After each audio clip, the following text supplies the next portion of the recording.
నమస్కారం అండి. మనందరినీ కూడా ఈ మధ్యకాలంలో కలచివేసిన వార్త తిరుమల తిరుపతి దేవస్థానంలో జరిగిన అక్రమం గురించి. మనందరం కూడా మన కులదైవంగా భావించి కొలిచే వెంకటేశ్వర స్వామి సన్నిధిలో పనిచేస్తున్న కొంతమంది చిత్తశుద్ధి లోపించటం వల్ల కానివ్వండి, అధిక ధనాన్ని సంపాదించాలనే భావంతో కానివ్వండి, అక్రమానికి కూడా ఒడిగట్టి స్వామివారికి సమర్పించే నివేదనలలో చెడు పదార్థాలని కలిపి స్వామివారికి తినిపించారు. దురదృష్టం ఏమిటంటే ఇవాళ బొంకించి అసలు తప్పే జరగలేదన్నట్టుగా మాట్లాడటం కూడా చాలా శోచనీయం. అదే సమయంలో నేను దురదృష్టవశాత్తు ఒక ఎక్స్పర్ట్గా తిరుమల తిరుపతి దేవస్థానం నన్ను ఆ బాధ్యత అప్పగించింది, నేను ఆ బాధ్యతల్లో విఫలుడనయ్యాను అని ఒక ఎక్స్పర్టు నిన్న పోలీసు వాళ్ళకి స్టేట్మెంట్ ఇచ్చి తను దుర్మార్గంగా సంపాదించిన ధనాన్ని ఆయన పోలీస్ ఏసీబీ వాళ్ళకి అప్పచెప్పాడు. కాబట్టి మనం చూస్తున్నది ఏమిటంటే తప్పు చేసిన వాళ్ళల్లో చిత్తశుద్ధి ఇప్పటికి కూడా రావటం లేదు. అంటే వెంకటేశ్వర స్వామిని మనం ఏ విధంగా మనం అక్రమాన్ని చేసినా కూడా మన మీద శిక్ష పడదు అనే ఒక భావంతో వారు ఆ రకంగా మాట్లాడటం చాలా చాలా బాధాకరం. మనం ఒకసారి పూర్వపరాల్లోకి వెళితే తిరుమల తిరుపతి దేవస్థానం ప్రతిరోజు సుమారు 13,000 కిలోల నుంచి 18,000 కిలోల దాకా నెయ్యి కొనుగోలు చేస్తుంది. మనందరికీ తెలిసిందే, స్వామివారి ప్రసాదం అనగానే మనందరికీ మనస్సులో మెలిగేది శ్రీవారి లడ్డు. అలాగే మన బంధువులు కానీ మిత్రులు కానీ యాత్ర చేసి వచ్చారు అంటే మనం చాలా చాలా ఆనందంగా ఉత్సాహంగా ఎదురు చూసేది మనకెప్పుడు లడ్డు తీసుకొచ్చిస్తారా అని చూస్తుంటాం.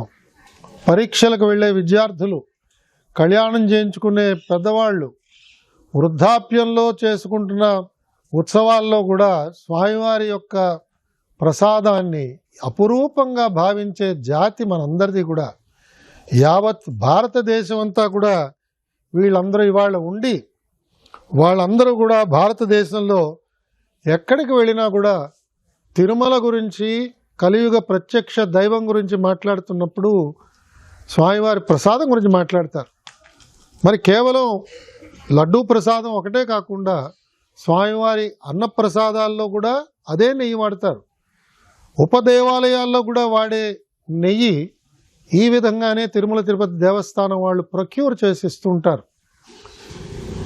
కొన్ని ప్రాంతాల నుంచి వస్తున్న నెయ్యి మనకి క్వాలిటీ బాగా లేదు, నాణ్యత లేదు అని తెలిసినప్పుడు వాళ్ళకి నోటీసులు ఇచ్చి వాళ్ళని ఆపేయడం విధిగా జరుగుతూ ఉంటుంది. తిరుమల తిరుపతి దేవస్థానం ఆధ్వర్యంలో ప్రొక్యూర్మెంట్ కమిటీ వాళ్ళు ఈ ప్రొక్యూర్మెంట్ చేస్తుంటారు.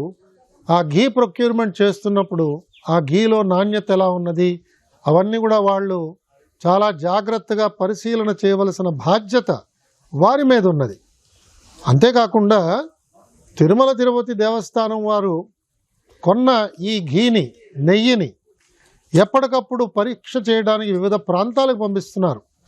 అలాగా ప్రభుత్వం మారిన తర్వాత, కూటమి ప్రభుత్వం వచ్చిన తర్వాత మనందరికీ కూడా ఒక పెద్ద గంభీరమైన వార్త ముఖ్యమంత్రి గారు ఆవిష్కరించింది ఏమిటంటే తిరుమల తిరుపతి ప్రసాదంలో వాడిన నెయ్యి కలుషితమైనది, ఇందులో జంతు కొవ్వు కూడా కలిసినట్టుగా కనిపిస్తున్నది అని ఆ రోజు సెప్టెంబర్ 2024 నాడు ఆయన సెలవిచ్చారు.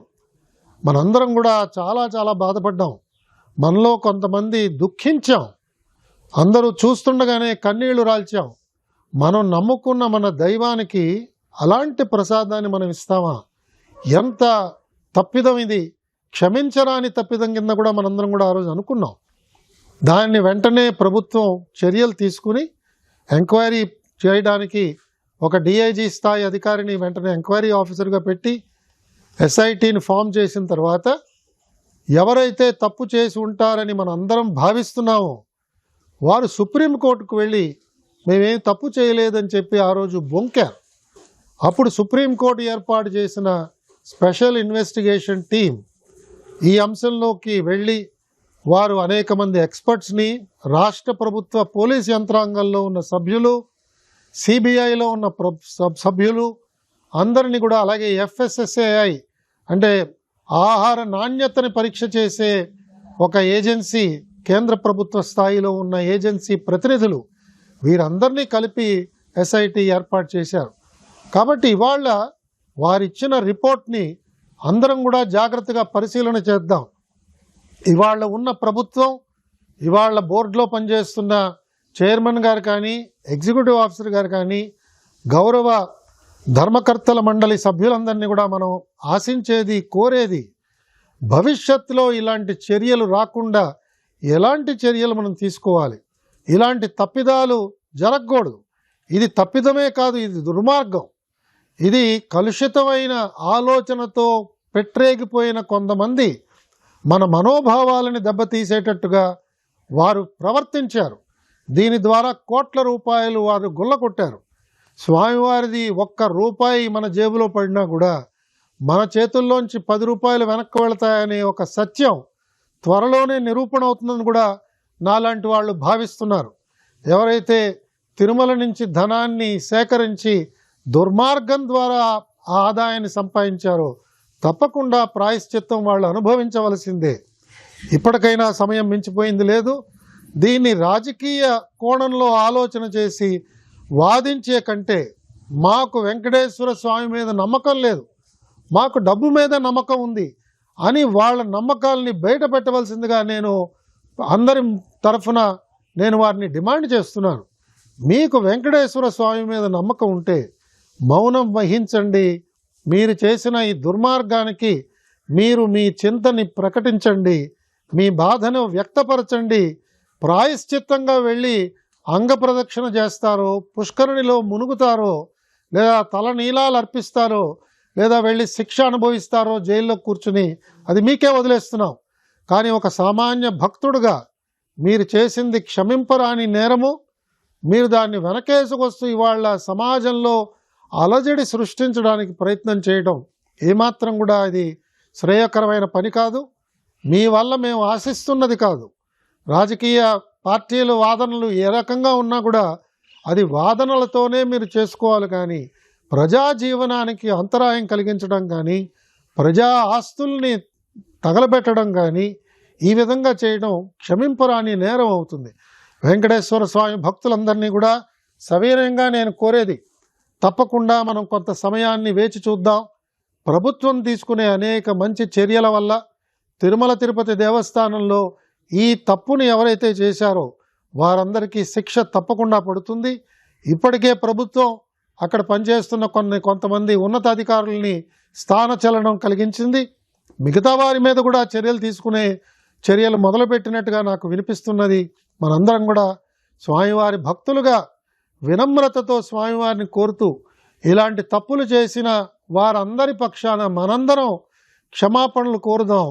ఇలాంటి తప్పు చేసిన వారందరికీ తగిన విధంగా స్వామివారు శిక్ష విధిస్తారని నమ్ముతూ మనందరం కూడా ఎల్లవేళలా నమ్మే వెంకటేశ్వర స్వామిని మరొక్కసారి భక్తిపూర్వకంగా గోవిందా గోవిందా అని స్వామివారిని కొలుస్తూ మనం చేసుకునే మన విధి నిర్వహణలో నిమగ్నం అవుదామని చెప్పి నేను పిలుపునిస్తూ మీ దగ్గర సెలవు తీసుకుంటున్నాను.